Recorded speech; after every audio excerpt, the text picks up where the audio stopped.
शुरुआत करते हैं जोरा सीट से। जोरा सीट पर बीजेपी ने अपना उम्मीदवार तो क्लियर नहीं किया है, लेकिन ₹1.10 का भाव यहां बीजेपी के उम्मीदवार को दिया जा रहा है। वहीं कांग्रेस ने भानु प्रताप सिंह को जोरा सीट के मैदान में उतारा है, जिनको ₹1.06 का भाव दिया जा रहा है।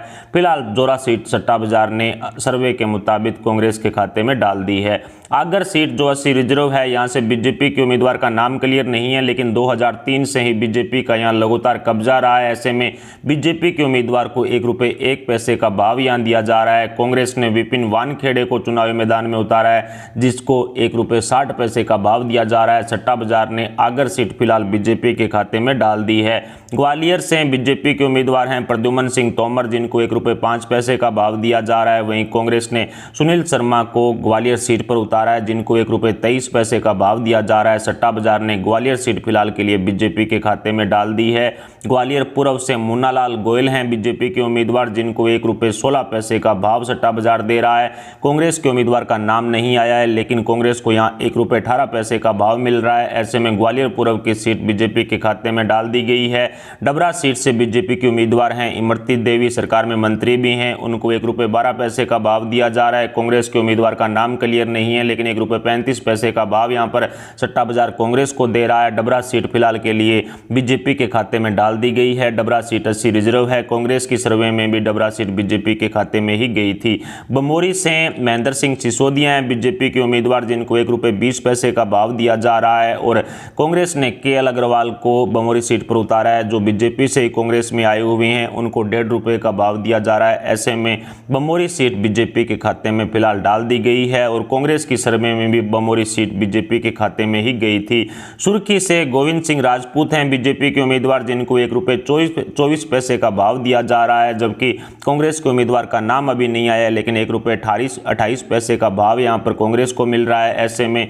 सुर्खी सीट फिलहाल के लिए बीजेपी के खाते में डाल दी गई है। सांची जो 80 रिजर्व सीट है, यहां से बीजेपी के उम्मीदवार हैं प्रभुराम चौधरी। कांग्रेस के उम्मीदवार का नाम क्लियर नहीं है। प्रभुराम चौधरी को ₹1.02 का भाव दिया जा रहा है और कांग्रेस को ₹1.08 का भाव दिया जा रहा है। ऐसे में सांची सीट फिलहाल के लिए बीजेपी के खाते में डाल दी गई है। सांवेर सीट जो 80 रिजर्व है, यहां से तुलसी सिलावट बीजेपी के उम्मीदवार हैं, जिनको सट्टा बाजार बराबर का भाव दे रहा है। और तुलसी सिलावट से मुकाबला करने के लिए प्रेमचंद गुड्डू को कांग्रेस ने मैदान में उतारा है, जिनको ₹1.65 का भाव दिया जा रहा है। ऐसे में सांवेर सीट फिलहाल बीजेपी के खाते में डाल दी गई है।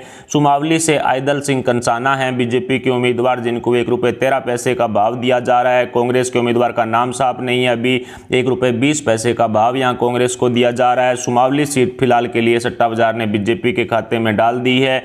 मुरैना से रघुराज सिंह कंसाना हैं बीजेपी के उम्मीदवार, जिनको ₹1.18 का भाव दिया जा रहा है। वहीं कांग्रेस से राकेश मावई हैं, जिनको ₹1.15 का भाव दिया जा रहा है। सट्टा बाजार ने मुरैना सीट फिलहाल कांग्रेस के खाते में डाल दी है। दिमनी से रविंद्र सिंह तोमर कांग्रेस की तरफ से हैं, गिरिराज दंडोतिया बीजेपी की तरफ से हैं और गिरिराज दंडोतिया को ₹1.15 का भाव दिया जा रहा है। रविंद्र सिंह तोमर को ₹1.17 का भाव दिया जा रहा है। फिलहाल दिमनी सीट पूर्ण रूप से बीजेपी के खाते में सट्टा बाजार ने डाल दी है। अंबा जो 80 रिजर्व सीट है, यहां से बीजेपी के उम्मीदवार हैं कमलेश जाटव, जिनको ₹1.13 का भाव दिया जा रहा है और कांग्रेस के उम्मीदवार हैं सत्य प्रकाश सखवार, जिनको ₹1.10 का भाव दिया जा रहा है। ऐसे में अंबा सीट जो 80 रिजर्व है, कांग्रेस के खाते में सट्टा बाजार ने डाल दी है। मेहगांव से राकेश सिंह चतुर्वेदी हैं कांग्रेस की तरफ से और बीजेपी की तरफ से OPS भदौरिया हैं। बीजेपी की तरफ से OPS भदौरिया को ₹1.03 का भाव दिया जा रहा है और कांग्रेस के राकेश सिंह चतुर्वेदी को ₹1.05 का भाव दिया जा रहा है। कांटे की टक्कर यहां पर बताई जा रही है। मेहगांव सीट फिलहाल के लिए बीजेपी के खाते में जा रही है। गोहद जो 80 रिजर्व सीट है, यहां से बीजेपी के उम्मीदवार हैं रणवीर जाटव, जो सिंधिया जी के काफी नजदीकी हैं, उनको सट्टा बाजार बराबर का भाव दे रहा है। और कांग्रेस से रामनारायण सिंह हैं, जिनको ₹1.40 का भाव सट्टा बाजार दे रहा है। ऐसे में गोहद सीट फिलहाल के लिए बीजेपी के खाते में सट्टा बाजार ने डाल दी है। बांडेर सीट ये काफी महत्वपूर्ण सीट है। संतराम सिरोनिया बीजेपी की तरफ से उम्मीदवार हैं, लेकिन ये BSP का गढ़ भी है और BSP ने इस बार उपचुनाव में अपना उम्मीदवार भी उतार दिया है और फूल फूल सिंह बरैया को कांग्रेस ने मैदान में उतारा है। संतराम सिरोनिया जो बीजेपी की हैं उनको 1 रुपये 20 पैसे का भाव मिल रहा है, लेकिन फूल सिंह बरैया को यहाँ 1 रुपये 25 पैसे का भाव मिल रहा है, क्योंकि कांग्रेस के अंदर कई गुट बने हुए हैं और कमलनाथ गुट कहीं ना कहीं फूल सिंह बरैया को हराना चाहता है। फिलहाल के लिए सट्टा बाजार ने बांडेर सीट को जो एक तरह से बीजेपी के खाते में डाल दिया है। करेरा सीट जो 80 रिजर्व है, यहाँ से बीजेपी के उम्मीदवार जसवंत जाटव छित्री वाले हैं, जिनको 1 रुपये 10 पैसे का भाव मिल रहा है। लेकिन यहाँ पर कांग्रेस के 2 उम्मीदवार हैं, प्रादी जाटव और शकुंतला खटीक, इनमें से एक का नाम क्लियर होगा और कांग्रेस को यहाँ पर 1 रुपये 7 पैसे का भाव मिल रहा है। ऐसे में करेरा सीट फिलहाल के लिए कांग्रेस के खाते में जा रही है। पोहरी सीट से सुरेश धाकड़ बीजेपी के उम्मीदवार हैं, जिनको 1 रुपये 26 पैसे का भाव मिल रहा है और कांग्रेस से हरीफ वल्लभ शुक्ला हैं, जिनको 1 रुपये 29 पैसे का भाव मिल रहा है। ऐसे में सुरेश धाकड़ 1 रुपये 26 पैसे के भाव के साथ यहां पर जीत दर्ज करते हुए दिखाई दे रहे हैं। पोहरी सीट बीजेपी के खाते में डाल दी गई है। अशोकनगर से बीजेपी के उम्मीदवार हैं जसपाल जज्जी, इनको 1 रुपये 10 पैसे का भाव मिल रहा है। कांग्रेस ने अभी भी नाम क्लियर नहीं किया है, कांग्रेस को यहाँ पर 1 रुपये 7 पैसे का भाव मिल रहा है। ऐसे में अशोकनगर सीट फिलहाल के लिए कांग्रेस के खाते में जा रही है। मुंगावली से ब्रजेंद्र सिंह यादव हैं बीजेपी के उम्मीदवार, जिनको 1 रुपये 3 पैसे का भाव मिल रहा है और कांग्रेस ने अपना नाम क्लियर नहीं किया है। 2 यहाँ पर उम्मीदवार लाइन में हैं और इनको 1 रुपये 18 पैसे का भाव मिल रहा है। ऐसे में मुंगावली सीट फिलहाल बीजेपी के खाते में सट्टा बाजार ने डाल दी है। अनूपपुर जो SC/ST रिजर्व सीट है, यहाँ से बीजेपी के उम्मीदवार हैं बिसाऊ लाल सिंह, उनको 1 रुपये 9 पैसे का भाव मिल रहा है। कांग्रेस के उम्मीदवार का नाम क्लियर नहीं है। 4 उम्मीदवार यहाँ पर लाइन में हैं, उनको 1 रुपये 23 पैसे का भाव मिल रहा है। ऐसे में अनूपपुर सीट फिलहाल के लिए बीजेपी के खाते में डाल दी गई है। और पिपलिया से मनोज चौधरी हैं बीजेपी के उम्मीदवार, उनको 1 रुपये 8 पैसे का भाव मिल रहा है। कांग्रेस की तरफ से राजेंद्र सिंह बघेल को चुनावी मैदान में उतारा गया है, जिनको 1 रुपये 10 पैसे का भाव मिल रहा है। हॉट पिपलिया सीट पर भी काफी टक्कर बताई जा रही है, लेकिन फिलहाल हॉट पिपलिया सीट है वो बीजेपी के खाते में जा चुकी है। बदनावर सीट से बीजेपी के उम्मीदवार हैं राजवर्धन सिंह, उनको 1 रुपये 12 पैसे का भाव मिल रहा है, जबकि कांग्रेस ने यहाँ पर राजेश अग्रवाल को उतारा है, जिनको 1 रुपये 35 पैसे का भाव सट्टा बाजार दे रहा है। ऐसे में बदनावर सीट सट्टा बाजार ने बीजेपी के खाते में डाल दी है और कांग्रेस की सर्वे में भी बदनावर सीट बीजेपी के खाते में ही गई थी। सुहासरा से राकेश पाटीदार कांग्रेस की तरफ से हैं, हरदीप सिंह डंग जो सरकार में मंत्री भी हैं बीजेपी की तरफ से हैं और डंग को 1 रुपये 25 पैसे का भाव सट्टा बाजार दे रहा है, जबकि कांग्रेस से राकेश पाटीदार को 1 रुपये 30 पैसे का भाव दे रहा है। ऐसे में सुहासरा सीट पर हरदीप सिंह डंग कमल खिलाते हुए दिखाई पड़ रहे हैं, बीजेपी के खाते में डाल दी गई है। नेपा नगर जो SC रिजर्व सीट है, यहां से बीजेपी की उम्मीदवार हैं सुमित्रा देवी, जो पिछले दिनों जुलाई महीने में ही बीजेपी में आई थी, कांग्रेस को छोड़कर के 1 रुपये 1 पैसे का भाव यहां सुमित्रा देवी को दिया जा रहा है। कांग्रेस के उम्मीदवार का नाम क्लियर नहीं है, 5 लोग यहां पर लाइन में हैं, 1 रुपये 13 पैसे का भाव यहां कांग्रेस को मिल रहा है। ऐसे में फिलहाल ये सीट है वो बीजेपी के खाते में डाल दी है। मलेरा सीट जहां से प्रद्युमन सिंह लोधी हैं बीजेपी की सरकार में जो उम्मीदवार भी हैं और निश्चित तौर पर प्रद्युमन सिंह लोधी भी पिछले दिनों ही कांग्रेस छोड़कर के बीजेपी में आए थे, उनको 1 रुपये 19 पैसे का भाव दिया जा रहा है, जबकि मलेरा सीट पर कांग्रेस को 1 रुपये 17 पैसे का भाव दिया जा रहा है। कांग्रेस के 4 से 5 उम्मीदवार टिकट की लाइन में खड़े हुए हैं, फिर भी कांग्रेस यहां पर जीत दर्ज करती हुई दिखाई पड़ रही है। प्रद्युमन सिंह लोधी यहां पर बीजेपी का कमल नहीं खिला पाएंगे। ऐसे में मलेरा सीट कांग्रेस के खाते में फिलहाल डाल दी गई है।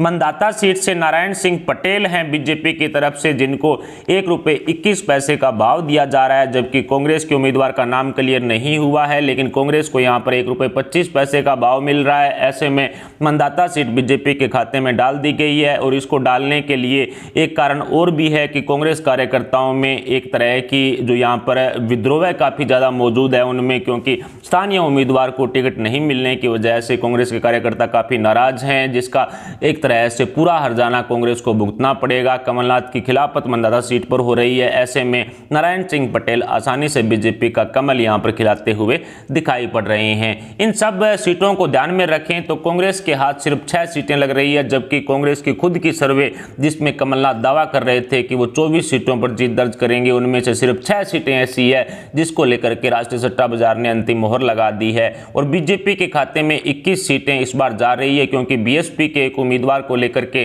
जो जीत एक तरह से वहां पर दर्ज हो रही थी, उस पर अब कई तरह के जो बांडेर सीट पर हैं वो कई तरह के जो कह सकते हैं कि अब संकट पैदा हो चुके हैं, क्योंकि बीएसपी और बीजेपी ने मिलकर के कांग्रेस के खिलाफ चुनाव लड़ने की रणनीति तैयार कर ली, जिसकी वजह से जो फूल सिंह बरैया को हारना एक तरह से हार का मुंह देखना पड़ेगा। और दूसरी तरफ कमलनाथ भी कहीं ना कहीं फूल सिंह बरैया को हरा कर ही राजी हैं। और इसीलिए जो बांडेर सीट है वो बीएसपी के हाथ तो लग रही थी, लेकिन अब कहीं ना कहीं बीजेपी के साथ रणनीति बना करके नई तरीके से इस चुनाव को लड़ा जाएगा, जिसमें फूल सिंह बरैया को हार का मुंह देखना पड़ेगा।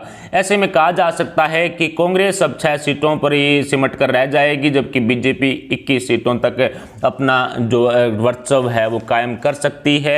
और इनके सट्टा भाव की बात करें तो कांग्रेस की सरकार बनने पर ₹2.70 का भाव सट्टा बाजार दे रहा है, यानी कि ₹1 का सट्टा लगाने वाले को ₹2.70 वापस मिलेंगे यदि मध्य प्रदेश में कमलनाथ की सरकार दोबारा बनती है तो। और यदि बीजेपी सरकार में बहुमत साबित कर देती है तो ₹1.08 का भाव भारतीय जनता पार्टी को मिल रहा है, यानी कि यदि शिवराज सरकार पूर्ण बहुमत 116 का आंकड़ा है वो साबित कर देगी तो ₹1 का सट्टा लगाने वाले को फिलहाल ₹1.08 राष्ट्रीय सट्टा बाजार दे रहा है। यानी कि कुल मिलाकर के राष्ट्रीय सट्टा बाजार की इस सर्वे रिपोर्ट में एक तरह से शिवराज सरकार पूर्ण बहुमत साबित करती हुई दिखाई पड़ रही है। इस पूरी रिपोर्ट के बारे में आपका क्या कहना है, इस पर आप अपने विचार हमें कमेंट बॉक्स में जरूर बताइएगा। साथ ही वीडियो को लाइक करके चैनल को सब्सक्राइब जरूर कर लीजिएगा। अभी के लिए इतना, मिलते हैं अगले अपडेट के साथ, तब तक के लिए जय हिंद।